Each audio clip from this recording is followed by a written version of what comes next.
Hello, welcome again. Thanks for tuning in on this continuing series about Medigap plans, Medigap policies, Medicare supplements, all the same thing. The plan we're going to discuss today is Plan L. Not very popular plan because it requires a little bit more hip pocket money in order to get through the year, but we're going to go over some of that. Now, if you watched our other video on Plan K, you're going to see lots of familiar aspects to Plan L. Essentially, it takes the same type of cost structure or design, and it extrapolates that out and decides, we understand that you're willing to cost share with us, but how about we pick up a little bit more of the weight and you put in a little bit less.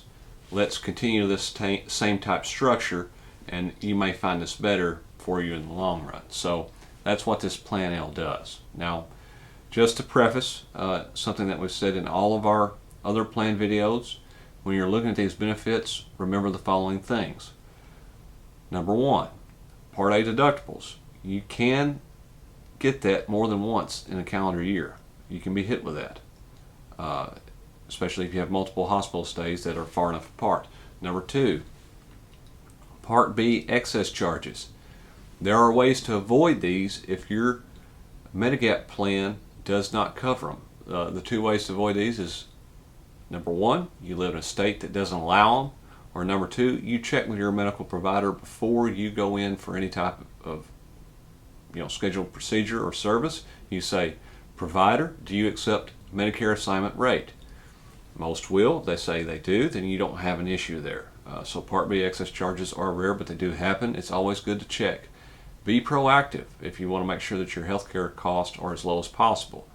That's the number one reason healthcare costs are so high today, is we have disconnected the customer from the provider. Okay? The closer we get these two together, the more costs will be driven down. All right. Now, off that soapbox, we'll go on to Plan L. Plan L covers the basics, okay? But it does a little bit of cost sharing along the way. Now, as you will recall, Medicare Part A and Part B takes care of a major load of your expenses, okay, for outpatient and inpatient work, 80%. So there's 20% that's still left over that someone's got to pay. If you don't have a supplement, that someone gets to be you. If you do have a supplement, that someone gets to be your supplement or your plan provider, okay? In the Plan L scenario, you and the plan do a little bit of cost sharing. Specifically in Plan L, for most cases, they'll pick up 75% of the cost that's left over after Medicare pays, and you get to throw in 25% of that charge based on what the charge is. So let's look at that. If you will, turn in your books to your lovely manual that they keep sending to the house all the time. And if you'll look, in this year it's page 70, but basically the section that covers Medigap policies, you'll see a nice table.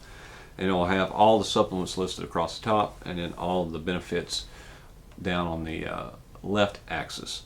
So for Plan L, you have 100% coverage of your Part A coinsurance. That means that if you have a Part A expense, after Medicare gets done taking care of their part of that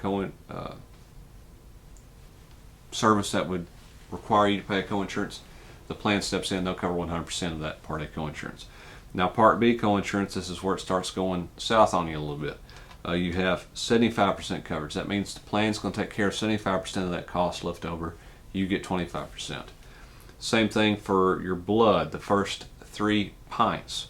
Part A hospice, that's 75%. Skilled nursing facility care, that's 75%. Remember, skilled nursing facility care is not the same as long-term care. Part A deductible, 75%. Okay. Now, here's the deal. If you'll notice inside your little booklet, there's a note. Let's read what the note says very carefully. For plans K and L, remember these plans are structured very similar. After you meet your out-of-pocket yearly limit and your yearly Part B deductible, the Medigap plan pays 100% of covered services for the rest of the calendar year. Now, this out-of-pocket limit for L is usually about half of what it is for K. Okay, and that's broad strokes. This changes from year to year. In 19, it was like $27.80. In 2020, it's a little bit more than that. In 2021, it's going to be more than that. They're going to keep raising this up, if I had to guess. So you want to make sure that you know what that limit is. But once you've spent that much money, doing your cost sharing thing, getting your deductibles met and all that stuff, specific to the plan guidelines, then you can say, hey, listen, I've paid in my 27 or 2,900, whatever it is for that year, plan. You go ahead and take care of everything else from this point forward for the rest of the year, and the plan will say, okay, we can do that. Thanks for playing. We enjoy our customer relationship. So that's what will occur with you and your plan. Now, why would someone want this? Well, they may be used to a high deductible plan through their employer. They may require lower monthly premiums, but they still want all the benefits that a supplement has to offer. If they got a little money set aside for, let's say, large deductibles like they had when they were an employee, if they are like the advantage of having low monthly premiums, if they're not afraid to cost share a little bit because they don't intend on going to have lots of doctor's visits, then this becomes a very attractive offer. Now,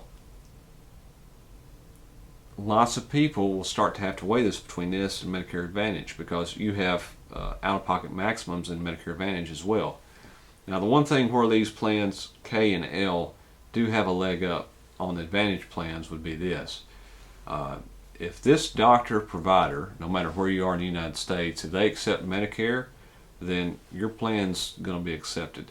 Okay, so if that's the case, then that's really a large pro as to why perhaps I would want to go with a plan K or a plan L versus an Advantage plan, even though both of those have a rather large out-of-pocket maximum or deductible that I would be out during a calendar year if worse came to worse, especially for those seniors that like to travel domestically.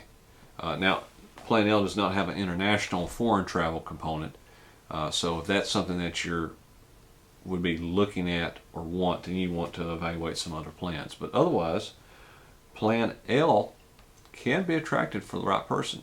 Now, as we said before, this is a less popular plan.